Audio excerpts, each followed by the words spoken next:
नमस्कार दोस्तों, global affairs में आप सभी का स्वागत है और मैं हूं स्वाभिमान।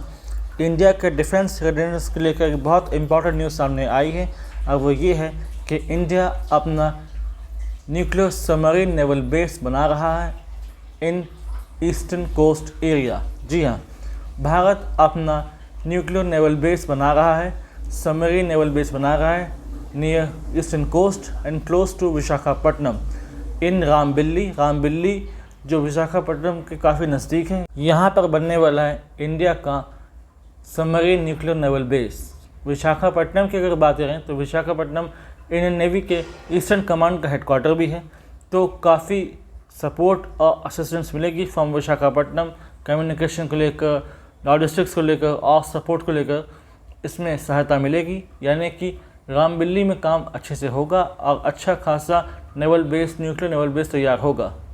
हम अलग अलग कैटेगरी के सबमरीन्स बना रहे हैं और इन्हें अलग अलग जगह के हिसाब से डॉक किया जा रहा है। विशाखापट्टनम जो कि ईस्टर्न कोस्ट से पड़ता है, इसे इसकी स्ट्रेटेजिक लोकेशन की वजह से जाना जाता है।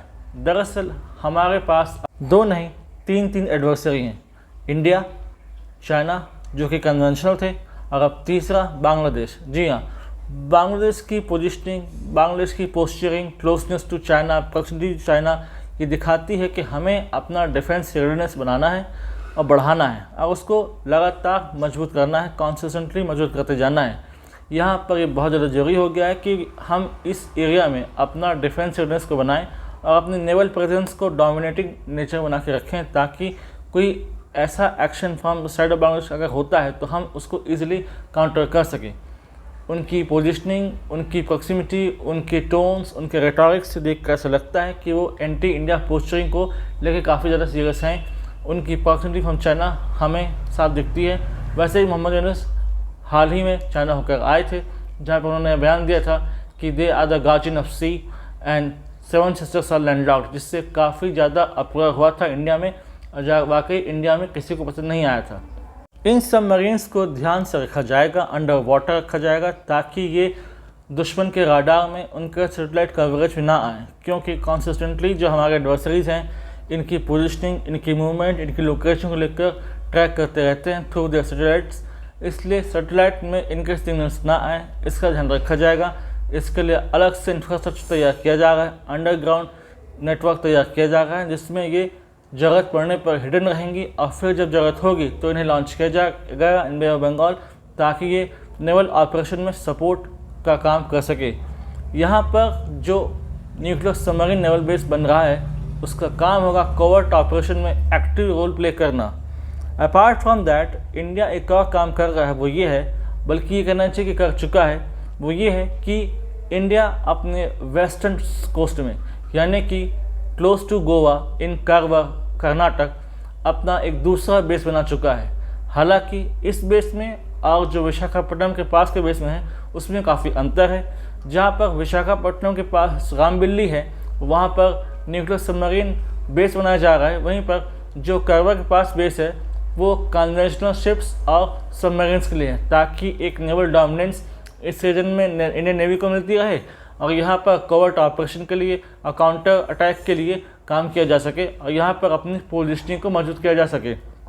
ये पोजीशनिंग बहुत ज़रूरी थी। हम सभी जानते हैं कि इंडिया के पास न्यूक्लियर ट्रायड है। हम थ्रू एयर, थ्रू सी और थ्रू लैंड न्यूक्लियर कैपेबिलिटी रखते हैं, अटैक कर सकते हैं, लेकिन इसी न्यूक्लियर ट्रायड को इनइफेक्टिव करने का भी मादा रखता है चाइना। तो इसको बचाने के लिए और इसको इनइफेक्टिव करने के लिए ही इसे तैयारी की जा रही है, ताकि चाइनीज़ इंटरवेंशन और बांग्लादेशी मिस एडवेंचर को हम काउंटर कर सकें। हम सभी जानते हैं चाइना अपने सर्वे के शिप के बहाने इंडियन ओशन रीजन में, बे ऑफ बंगाल रीजन में यदा कदा एक्टिविटी करता रहता है और पकड़ा जाता है, जहाँ पर कहता है कि वो सर्वे कर रहा था, लेकिन उसका हिडन मोटिव रहता है सीक्रेट इन्फॉर्मेशन को चुराना और अपने हिसाब से यूज़ करना। इसलिए बहुत इंपॉर्टेंट हो गया था कि इंडियन नेवी को और ज़्यादा स्ट्रेंथन किया जा सके। गवर्नमेंट ऑफ इंडिया तीनों विंग्स ऑफ आर्मी को मजबूत करना चाहती है, फिर चाहे वो नेवी हो, आर्मी हो, एयरफोर्स हो।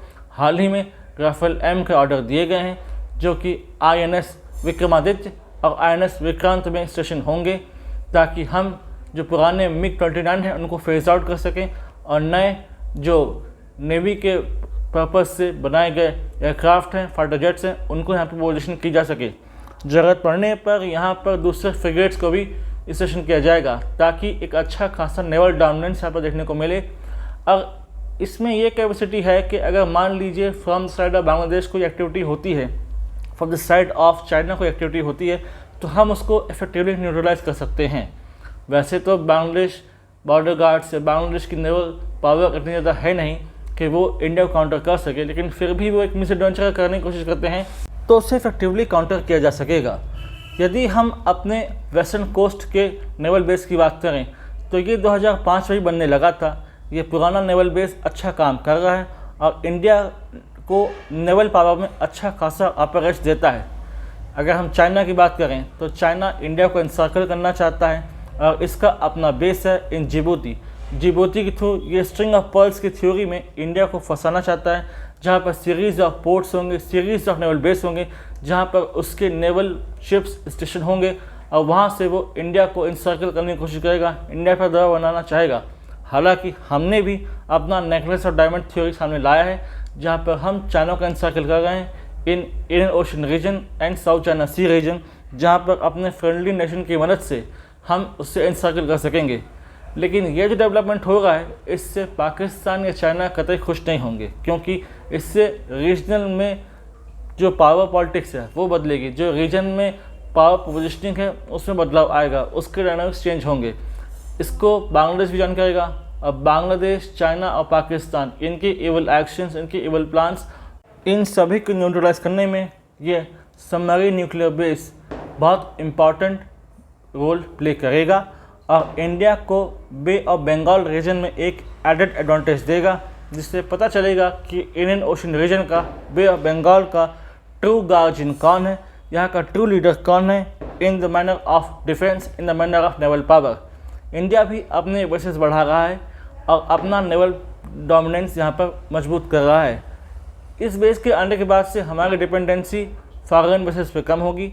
हालांकि अलग अलग बेसेस इंडिया बना रहा है, दूसरे देशों से बात हो रहा है, वहाँ पर नेवल बेसेस मजबूत किए जा रहे हैं, वहाँ पर नेवल पावर को मजबूत किया जा रहा है। इन देशों के साथ नेवल एक्सरसाइज भी की जा रही है, जिससे अच्छा खासा पार्टनरशिप बिल्ड हो और एक anti China, anti Pakistan positioning को मजबूती मिले और रीजन में एक अच्छा खासा बैलेंस ऑफ पावर इंडिया की तरफ टिल्ट होता दिखाई दे, जहाँ पर इंडिया को एक एडवांटेज मिले, इंडिया को एक अपर एज मिले in the manner of defence और in the manner of defence readiness.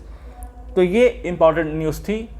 2026 तक ये बेस मजबूत होकर तैयार हो जाएगा, आप सभी के सामने ये होगा, तब हम इसके बारे में और ज़्यादा जान पाएंगे कि कैसे काम करता है। हाल फिलहाल रामबिल्ली में बनने वाला है और ये विशाखापट्टनम में काफ़ी नज़दीक है, जो कि ईस्टर्न नेवल कमांड का हेडक्वार्टर भी है। इस संबंध में और इन्फॉर्मेशन अगर आती है जो कि वाइटल है तो मैं आप लोगों के लिए सेपरेट वीडियो लाता रहूँगा।